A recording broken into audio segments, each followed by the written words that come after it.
দায়িত্বশীল মাওলানা জাহিদুর রহমানকে বক্তব্য প্রদানের জন্য অনুরোধ করছি।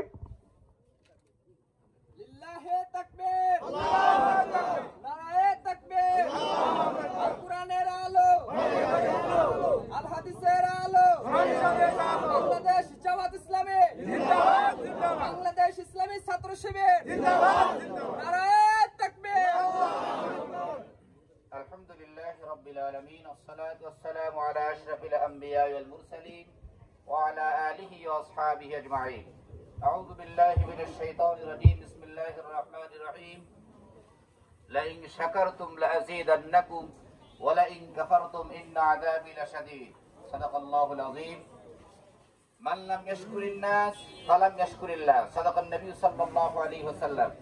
মাসপ্রাইনান এর অন্তর্গত 5 নং ওয়ার্ড লক্ষণদিয়া কর্তৃক আয়োজিত বাংলাদেশ জামাত ইসলামীর আয়োজনে আজকের এই প্রোগ্রামে উপস্থিত পাংশা উপজেলার সংগ্রামী আমির মহতারাম মাওলানা সুলতান মাহমুদ, উপস্থিত রয়েছেন কলিমহল ইউনিয়নের সংগ্রামী আমির মাওলানা জিয়াউর রহমান, জামাতের নেতৃবৃন্দ, ইসলামী ছাত্র শিবিরের নেতৃবৃন্দ এবং আমার প্রিয় লক্ষণদিয়া মাসপাড়াবাসী, আসসালামু আলাইকুম ওয়া রাহমাতুল্লাহি ওয়া বারাকাতুহু। আমরা মহান আল্লাহ তাআলার দরবারে শুকরিয়া আদায় করে নিচ্ছি, যিনি আমাদেরকে আওয়ামী লীগের মতো একটা জগদ্দর পাথরের অভিশাপ থেকে গত 5ই আগস্ট মুক্তি দান করেছেন। এই জন্য শুকরিয়া আদায় করে পড়ছি আলহামদুলিল্লাহ। আমরা যদি কিয়ামত পর্যন্ত হায়াত পাই আর এর শুকরিয়া আদায় করার জন্য সেজদায় পড়ে থাকি, তাও এই ছাত্রছাত্রীদের ঋণ শোধ হবে না।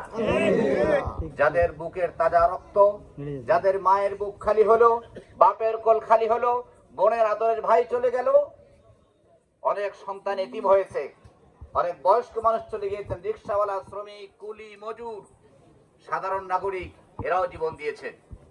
তাদের রক্তের উপরে ভর করে আজকের এই বিজয় আল্লাহ পাক দান করেছেন। আমি একটি কথা বলবো লক্ষণদিয়াবাসীকে, আমরা এখানে জামাত ইসলামীর ব্যানারে প্রোগ্রাম করতে এসেছি। জামাত ইসলামকে চিনুন, জানুন, এদেরকে জানতে শিখুন, চিনতে শিখুন। এই আন্দোলনে এই মাসপাড়াতে যারা পরিচিতি লাভ করেছিলেন, আমি তাদের নাম বলতে পারি, তারা আজকে আমাদের মাঝখানে নেই। অনেকেই তারা ছুটে গিয়েছেন, দলছুট হয়েছেন তারা। যেমন এই লক্ষণদিয়াতে আব্দুল সামাদ সর্দার, চেনেন আপনারা তাকে, আমি তাকে অনেকবার বলেছি, ভাই এই লক্ষণদিয়া মাসপাড়াতে জামাতের আমদানি আপনারা করেছেন, এখন আমাদেরকে মারেন কেন? আমাদের ধরে পুলিশে দেন কেন? আপনি লক্ষণদিয়ার মানুষ, মাসপাড়াতে জামাতের বড় দাঁড়িপাল্লা মিছিল করেছেন। খালকুলার ওমর মুসল্লি জামাতের বড় মিছিল করেছে দাঁড়িপাল্লা নিয়ে 91 সনে নির্বাচনে, আমি তখন ছিলাম। আজকে আমাদেরকে পুলিশে ধরায় দেন।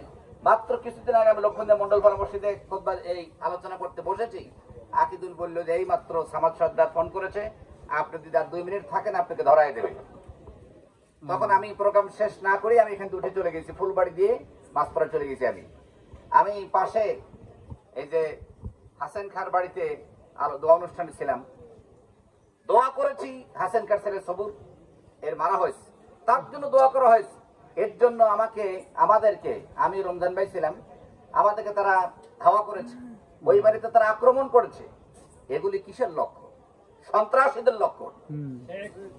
যদি ক্ষমতায় যেতে হয়, থাকতে হয়, সমালোচনা সহ্য করার মতো যোগ্যতা রাখতে হবে।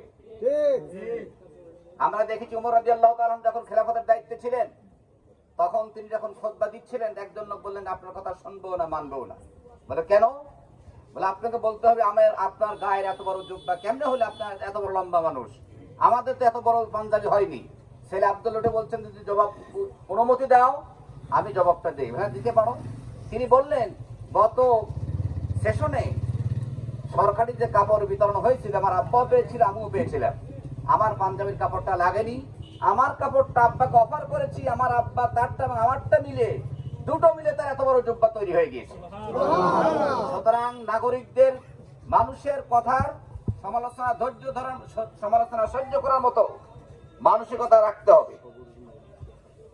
এবং এই লক্ষণদিয়া যত হত্যাকাণ্ড হয়েছে, আপনারা বলতে পারেন জামাত বিএনপির দ্বারা হয়েছে না, কাদের দ্বারা হয়েছে আপনারাই বলেন। আপনারাই বলতে পারেন লক্ষণদিয়া এত মার্ডার আত্ম পর্যন্ত তারা ছাড়ে নাই। এই জন্য বাংলাদেশ জামাত ইসলামী তারা ন্যায় ইনসাফ প্রতিষ্ঠার জন্য জীবন দিয়ে, রক্ত দিয়ে এই জমিনে কাজ করছে। আমাদের নেতৃবৃন্দকে অন্যায়ভাবে তারা হত্যা করেছে। আমি বরিশাল অশ্বিনী কুমার টাউন হলে একটা প্রোগ্রামে ছিলাম, সেখানে ব্যারিস্টার আব্দুর রাজ্জাক সাহেব বলেছিলেন ইহুদিরা যত নবীদেরকে হত্যা করেছে, সেখানে ইহুদিদের বক্তব্য আল্লাহ পাক তুলে ধরেছেন। তারা বলেছিল, আল্লাহ পাক বলেছেন ওয়ায়াকতুলুনান নাবিয়্যিনা বিগাইরিল হক, সমস্ত নবীদেরকে ইহুদিরা অন্যায়ভাবে হত্যা করেছে। আমরা দায়িত্ব নিয়ে বলতে পারি, গত প্রায় 18 বছর ধরে আওয়ামী লীগ যত মানুষকে হত্যা করেছে, বিশেষ করে জামাত ইসলামী নেতৃবৃন্দকে হত্যা করেছে, সম্পূর্ণ অন্যায়ভাবে তাকে হত্যা করা হয়েছে। আমরা বলতে পারি না অনেক কিছুই। আমাদের কলিজার টুকরা আমাদের নেতৃবৃন্দ, একটা কালো দাগ তাদের গায়ে লাগেনি। আওয়ামী লীগ, বিএনপি, জাসদ, বাসদ যত দল আছে, যত হলুদ সাংবাদিক আছে, সবাই মিলে চলছে বিশ্লেষণ করেছে। জামাতের 2 জন মন্ত্রী 3টে মন্ত্রণালয়ে দায়িত্ব পালন করেছিলেন, একটা কানা পয়সার দুর্নীতি তারা উদ্ধার করতে পারেন নাই। ইসলাম এবং ইসলামের বাইরের চরিত্র এটাই, যেখানে আওয়ামী লীগ দুর্নীতি করতে করতে পাহাড় সমান কোটি কোটি টাকা লুটপাট করে দেশ থেকে পালিয়ে যেতে বাধ্য হয়েছে।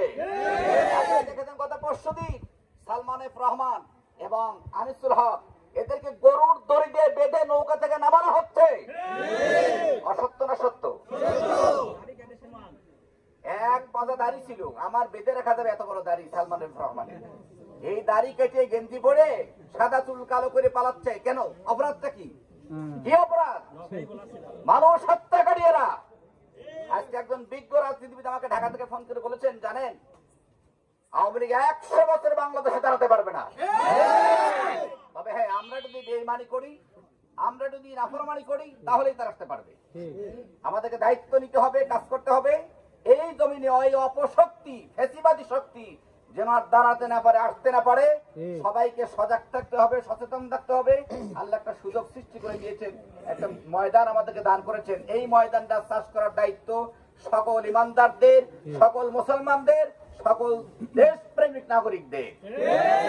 সুতরাং আমরা আল্লাহ পাকের ওই আয়াতটা আমি বলি, ইসরা তো অবত আল্লাহ পাক বলছেন, ইয়া আইয়ুহাল্লাযীনা আমানুত্তাকুল্লাহ, ইমানদারেরা তোমরা যারা ঈমান এনেছো, আমি আল্লাহকে ভয় করো, ওয়াকুনু মা'আস সাদিকিন, আর সত্যবাদীদের সাথী হও।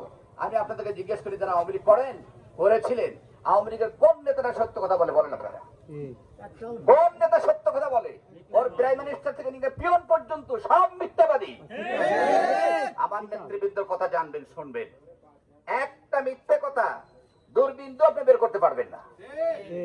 এর জন্য আমরা ঈমান এনেছি, আল্লাহকে ভয় করতে শিখেছি, সত্যবাদীদের সাথী চেষ্টা করছি। আল্লাহ আমাদের সবাইকে সত্যবাদীদের সাথী হয়ে বাংলাদেশ জামাত ইসলামী এবং ইসলামী ছাত্র শিবিরের নেতৃত্ব গ্রহণ করে এই দেশে একটি সুন্দর সমাজ, সোনালী সমাজ, ইনসাফপূর্ণ, ন্যায়পরায়ণ একটি সমাজ গঠনের তৌফিক, দায়িত্ব নেওয়ার তৌফিক আল্লাহ সকলকে দান করে দিন। জোরে বলে আমিন। আলহামদুলিল্লাহি রাব্বিল আলামিন। আসসালামু আলাইকুম ওয়া রাহমাতুল্লাহি ওয়া বারাকাতুহু। জিন্দাবাদ জিন্দাবাদ, ঘরে ঘরে আলো,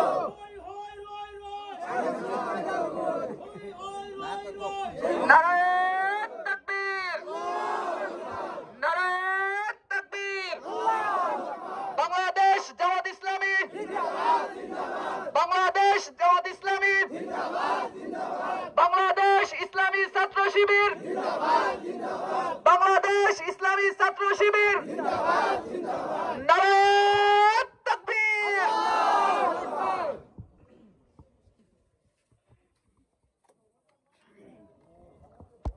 ধন্যবাদ মাওলানা জাহিদুর রহমান।